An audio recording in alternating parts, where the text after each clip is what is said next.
Well, thank you, Malika. I don't think I've ever been called a woman lioness, but it's better than being called a buffalo, water buffalo. So I was kind of listening to that story thinking, where is she going with this? I thought maybe you were going to get into some of the efforts I had this past legislative session with some of the fights I had with my legislators and some of the male counterparts that I took on. But anyway, thank you, Malika, for that very kind introduction. And thank you for being a host with Google of this very important event, for bringing people together across our nation to talk about important issues relating to incarceration and women and certainly men, as we just heard. And we appreciate all that Google does as a good corporate leader and a good civic leader within our individual states. And we are very proud in Oklahoma to have a big Google campus in my state, and of course having a major company like that in our state's a big deal. So thank you for your leadership, and thank you for helping to sponsor this event.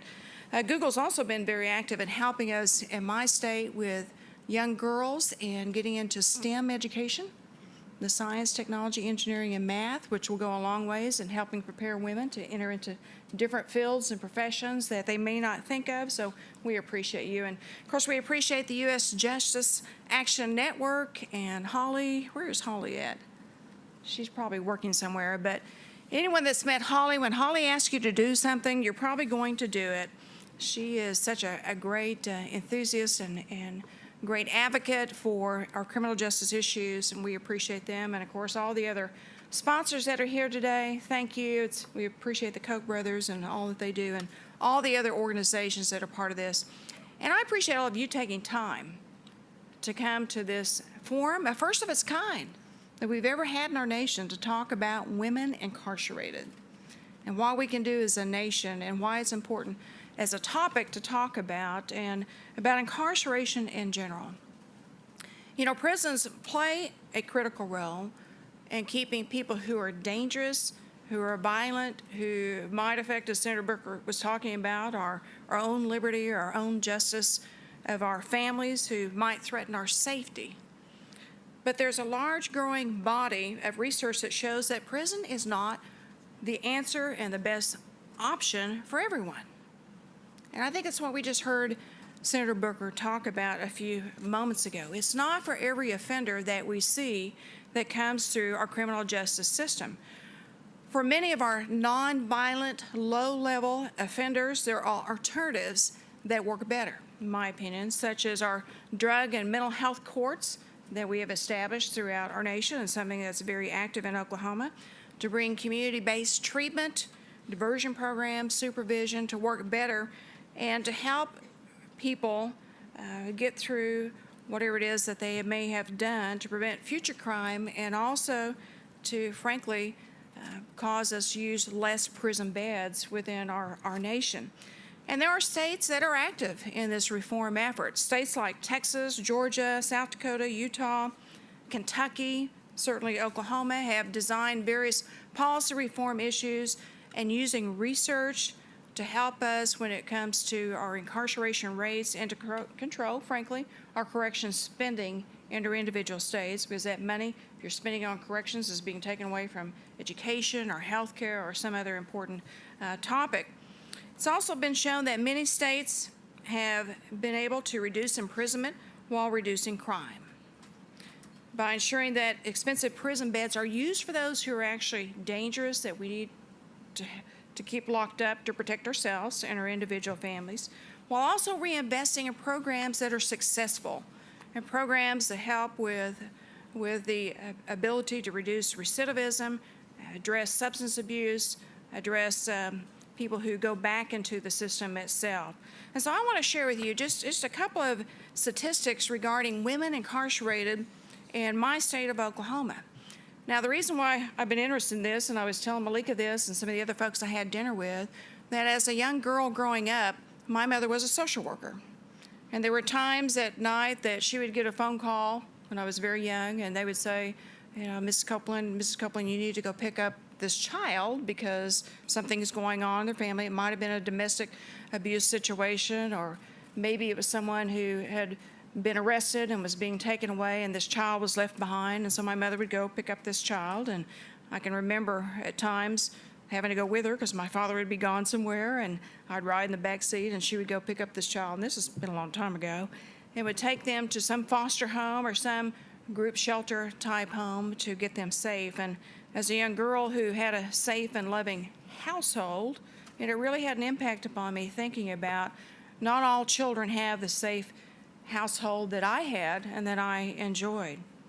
And then as I became governor and started working with our Department of Human Services and our women who have children that are in foster care, and seeing that we have over 11,000 children in our state that are outside their home and that are living with a foster family or in state custody, and then looking at our incarceration rate of women in prison and men in prison, and seeing how all of it ties together, it really became an issue that piqued my interest, that we have to do something about this.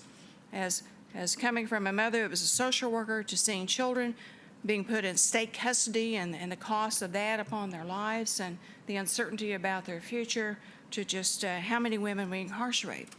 Oklahoma, unfortunately, has the dubious honor of having the highest incarceration rate of women in the nation. And that is not something I'm proud of.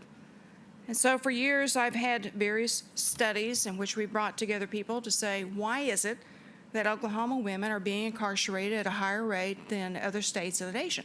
I've jokingly told crowds, I said, we don't have meaner women in Oklahoma. We just have some that have some issues, whatever it might be, that end up in our correctional facilities. But the fact of the matter is, even though we've focused on this issue, the gap has continued to widen of female imprisonment in our state. And since 2012, and I took office in 2011, it has actually increased by 30%. And part of it involves, as far as reducing the rate of incarceration, the rate of women entering into our system, is part of it involves programs, diversion, treatment, community programs and sentencing, but also educating those who are in law enforcement or in the criminal justice system itself that there are other ways to be able to address people who have issues within the criminal justice system. We also know that a vast majority of women who go into our prison system in Oklahoma are there for drug-related crimes. But there's been this attitude, it seems like to me, in our nation, that if someone has an addiction issue, let's just put them away, lock the door, they'll get out someday, it'll be resolved. And my experience tells me that doesn't always work that way. I think all of us, in fact, let me just ask this question. Does anybody in this room not know someone that's had a substance abuse related issue? Anybody not know anyone? From high school, from college, someone that you might have worked with, someone in the community. Anybody not know anyone that's not had a substance abuse issue? I've never had a single person raise their hand and say, I don't know anyone. I've never had anybody raise their hand and say that. We know that 83% of our female prison admissions in our state are for non-violent offenses. We know that 42% of our women in our prison systems in Oklahoma have a drug-related crime, a drug-related conviction. Women are also that are in prison are also more likely to be assessed for having substance abuse issues and problems more than males. I don't know why that is, but we know that in our state. 69% of our women in a prison in Oklahoma have had an actively managed mental health issue. In other words, they've been under active treatment for some type of mental health issue or a serious mental health issue, compared to 44% of the men. I don't understand that either. In Oklahoma, a large percentage of our women in prison have been victims of crimes themselves. As I've talked to women who are in our prison facilities or in our work release programs, or as I've even looked through the jackets of people who come to me for a parole or a pardon, and I read through the background material on women who have entered into our systems, you do find that a large percentage of the women that end up in our prison systems have had some type of domestic violence, sexual assault, or even been abused as a child themselves, and find that generational psychological trauma that follows them into their adulthood. But there are some good things that are happening in the states. The senator talked about some things that are happening on the national level to address our incarceration issues, but I want to tell you about some of the things that we can do on a state level and Oklahoma is just one of the states, but we are very aggressive on this issue. We have been working with our Department of Mental Health Substance Abuse Services to prioritize treatment for services of women who are pregnant, for women who have children, and provide those services in a targeted way to meet their very special needs. So we have different residential treatment facilities in which pregnant women can enter into and work with their family and living arrangements, and especially women who have dependent children. We also have a limited edition of community-based substance abuse treatment programs specifically for women with children. Since I've been governor, we've also been able to provide more funding for 3 more statewide crisis intervention service centers. What we found in our state was that if someone entered into a crisis situation, especially with substance abuse or mental health, that they were being transported across the state to many other different facilities, trying to find beds, trying to find space, only be told many times that the space wasn't available. And so we allocated more money to have more crisis centers into our state to meet their needs. Our Department of Mental Health has also been a leader in providing services for children and families in what's called a system that we have. It's called systems of care.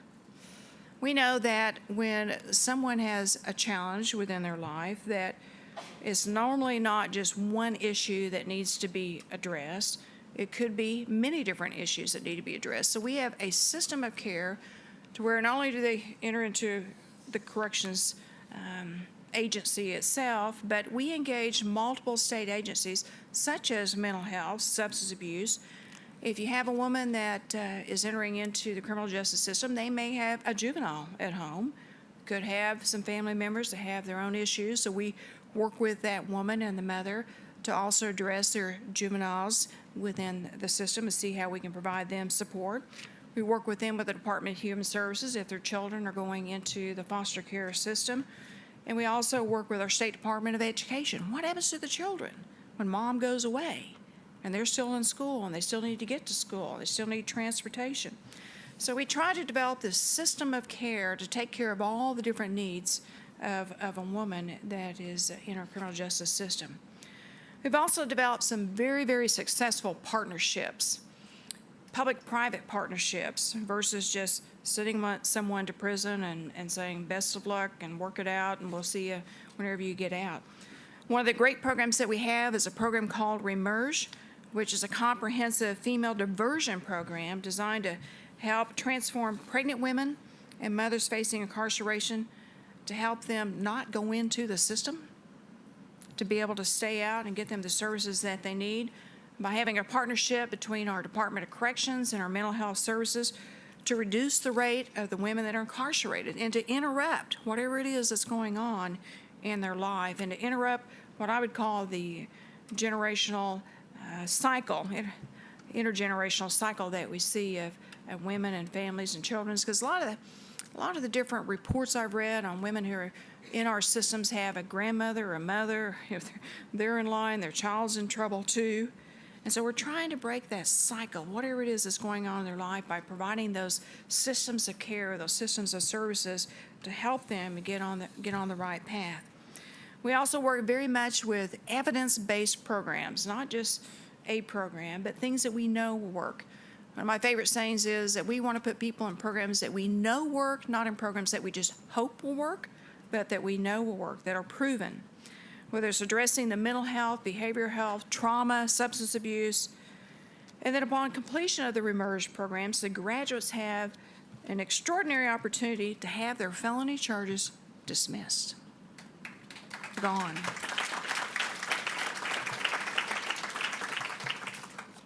Another great successful program that I'm very proud of is a program called Women in Recovery, which is also an intensive outpatient alternative for women facing long prison sentences for nonviolent drug-related offenses.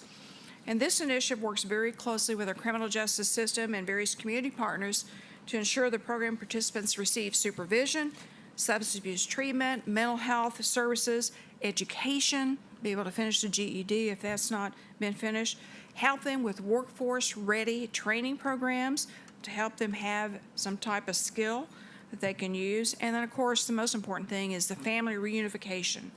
putting the children back with the mothers, helping the mothers be able to reunify with those children. And of course, the benefits are broad in this program. It helps strengthen the family network, strengthens that individual, strengthens the children, hopefully will break the cycle of the intergenerational incarceration, and helps women become productive tax-paying citizens, restores hopefully their hope and their self-worth, and is certainly more cost-effective than the incarceration into our prison systems. And we believe it actually improves public safety because you're helping someone get back on their feet. Last April, we did something very innovative in our state. I actually signed a contract that we had that was allowed by law called Pay for Success.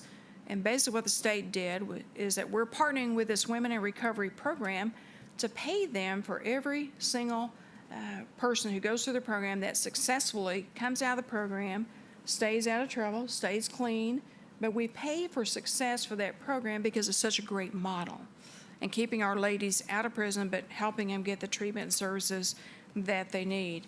And I'm very excited that we were able to do that. It's one of the first of its kind in the nation to partner with a private entity to be able to help us with women, keeping them out of the system. We know in the state of Oklahoma that it costs around $30,000 a year to incarcerate a woman, but when you put them through a Women in Recovery or Emerge program, it is a lot less because they come out in a shorter period of time and it's less expensive as a program. Plus, they're getting the treatment and the help, the education, the work skills, the family socialization skills that are needed. Another great program that we have is called HERS, H-E-R-S, her program, which is targeted to female offenders who are facing technical violations. We had a long discussion about this last night, about people who have been in our corrections facilities that come out that maybe have a fine or a fee or a technical violation, maybe have a revocation of their probation, and where women are having to choose between paying for different services that they need, food, water, whatever it might be, or paying for their fines to keep out of prison. So we're working on ways to address people not going back into the system because they can't pay their fines and fees and having a revocation of their probation on their services. So we have a lot of different programs that we're doing. We also have screening programs that are evidence-based, that we screen women for their needs. We do an assessment of what is going on, and then we match the offenders with successful diversion programs within their local communities. And we look at the more higher risk intensive supervision that may be needed, higher treatment needs of some of these ladies for more intensive treatment options and diversions that will help, diversion programs that will help them stay out of the system. And this systematic risk assessment has really been successful, and we've been able to reach down into our county jails before they even enter into our correctional facilities and do these needs assessments and screenings so that hopefully we can put them into community-based services and treatment facilities and some of our nonprofit programs I just mentioned so that we can keep them from entering into our corrections facility themselves. So we've had about 6,000 female offenders who have been screened within the past 4 years in our county jails, and those final dispositions and the screenings have been able to keep 90% of these women out of prison. 90%.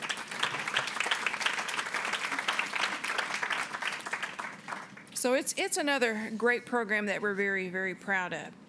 The other thing we've worked on that I think is a great need is also to have collaboration, cooperation, communication, education to better help work with our prosecutors and our defense attorneys. That has been one of the great needs that I have seen, and so we have been working with them to provide information, provide evidence-based programs, solutions, information. We've been working with them to process cases quicker through the system so that so that the offenders will have fewer jail days, be able to be matched with the appropriate services. We've had a broad-based push to use drug courts in our state, and they've been there for a long period of time. And we also know that People who go through the drug courts and are graduates have a lower rate of incarceration compared to people who are released from prison that may enter back into it. We have about 4,000 active participants statewide at any given time in 58 counties of our state that are going through our drug court systems. And over the last 10 years, nearly 7,000 women have been admitted to a drug court program, hopefully diverting them from going into the system itself. But the other flip side of the coin is it saved the state of Oklahoma $185 million in prison costs, which is a lot of money. In FY16, we had 654 women admitted to drug courts, which saved the state a lot of money. We also have our mental health courts in our state, which is another highly successful program with incredible outcomes. The mental health court serves more than 150 female admissions annually, and only 3.2% of the program graduates end up incarcerated, compared to 23% who will end up incarcerated if they don't go through the mental health court programs. Another great service we have is family drug court programs, which is a little bit different than the drug courts because we bring in the whole family. As you know, if someone has a substance abuse issue, it affects all the family members. And this has been very successful in helping families be able to regain custody, put the families together, heal the family as a whole. Now, after someone leaves our corrections facilities, we also have a reentry intensive care coordination teams that work with our mental health and our Department of Corrections to help with transitioning. Once you leave a correctional facility, offender leaves a correctional facility, they have a lot of challenges, as the ladies know. It's not easy. So this group works together to help provide counseling services, mental health services, works to help provide the types of things they may need, which is getting a job, finding a place to live, transportation, getting the kids back in school, and different types of clothing, different types of services like that.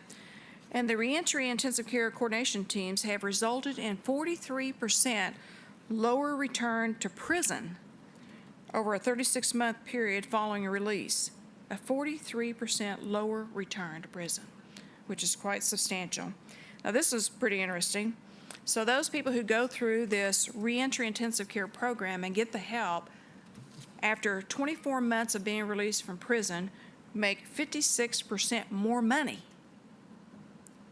than someone who just was released without the care and without the help of entering back into society. And of course, they become taxpayers, which is nice and helps them also with supporting their families.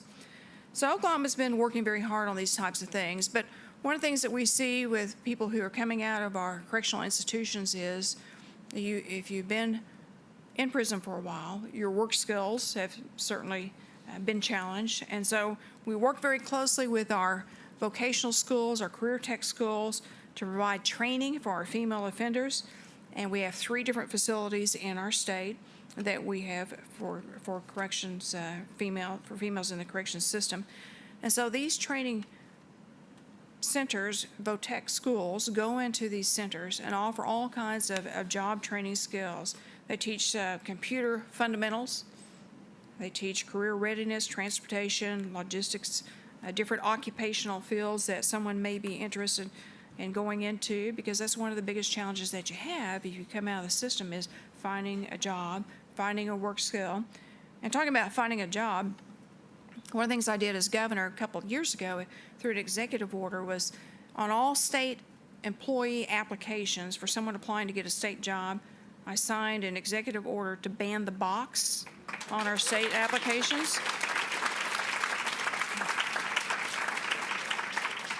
So that we don't have that box that someone may look at the application and says, well, they've served some time, so I'm not going to even talk to that person. But to give a person a chance to be able to come and explain what their situation might have been as they enter into that. So the centers that have the career tech skills, job placement rates, they have a 90% placement rate of all the graduates that go through these workplace programs with our career centers. 90% placement of the offenders who are coming out of the system. So that is a great help to those who have been in the system itself. So let me just talk to you real quickly, and I'll close with this. So for the past 4 years, we have been working on criminal justice system issues in our state, trying to find solutions to be able to reduce the incarceration rate of women. We're number 2, by the way, in the nation on incarceration of men and women. It's something that's been going on in our state for decades. We have authored various pieces of legislation. This past year, I had a criminal justice task force that worked for about 16 months on various pieces of legislation. We were able to get many pieces of those legislation signed into law, but I had a big battle. That's where I thought you were going with the lioness issue. I had a lot of battles this year, which I think they were tracking all the fights I was having with some of our legislators that didn't want to do some of these different reform efforts. We also sent 2 ballot initiatives to the vote of the people, in which they approved them by around 65% of the vote in our state, which means that our public is starting to understand that there are better ways of addressing these issues. And these ballot measures provided changes which included simple possession of controlled dangerous substances to change it from a felony to a misdemeanor with our inmate population. We also changed some of our property crime limits from $500 to $1,000, so it wouldn't be a felony, but it would be a misdemeanor. And that has gone a long ways. And that was the public voting on those particular issues and helped out. In 2017 legislative year, we also passed a measure that required all offenders to receive a validated risk and needs assessment to help guide our providers into programs that offenders are going to need, and also develop an individual case plan for each individual, not just a broad-based spectrum of plans, but to look at that individual, look at their needs, do an assessment, and develop a plan to help them be successful. Another piece of legislation we passed would work with law enforcement and education relating especially to domestic violence and how to deal with offenders who have had domestic violence in their background and victim safety prior to the pretrial stage. And finally, a bill that provides training for public defenders and district attorneys and judges that would provide them more information, factual, substantial, proven data on substance abuse, behavioral health, and its impact and dynamics upon those who are going into our incarceration system. So as you can see, we've done a lot in the state of Oklahoma. It's a big issue for us. We're not proud of being number 1 in the nation on incarcerating women. We have great women in our state, but there are many challenges within the system itself. If we don't, in my state, address these issues, it's estimated that over the next 10 years that we're going to see an increase in our prison population by 25%, that we will have to build 3 new prisons. It will cost the state $2 billion. And so that is why I have been out talking to our legislators and our public to say, you know, is there a better way of being smart on crime to keep people who are dangerous and might cause us harm, that are violent, keep their beds in place for them, they serve their time, but those who have substance abuse, mental health issues, that are low-level offenders, non-violent offenders, are there better solutions, partnering with our communities to be able to find the right type of treatment to keep them from going into incarceration so they can put and keep their families together, be productive taxpayers in the state, have the life that they certainly should enjoy, but yet also get the help that sometimes people just need in times of crisis in their lives. So thank you for having this summit here today. I think there are great solutions that have been discussed, and I think all of us may be familiar with a statistic, and this goes back to Malika to why did I get involved. We know that children who may have a parent that's incarcerated are 5 times as likely to enter into the criminal justice system because their parent has been through that system and the brokenness that comes with the family. And I think there is a way that through smart on crime policies and solutions that we can break that intergenerational cycle of children following in the footsteps of some of their parents, grandparents, to not enter into the system and to produce a healthier society for our state and our nations. So that's why I fight the fight. Thank you so much.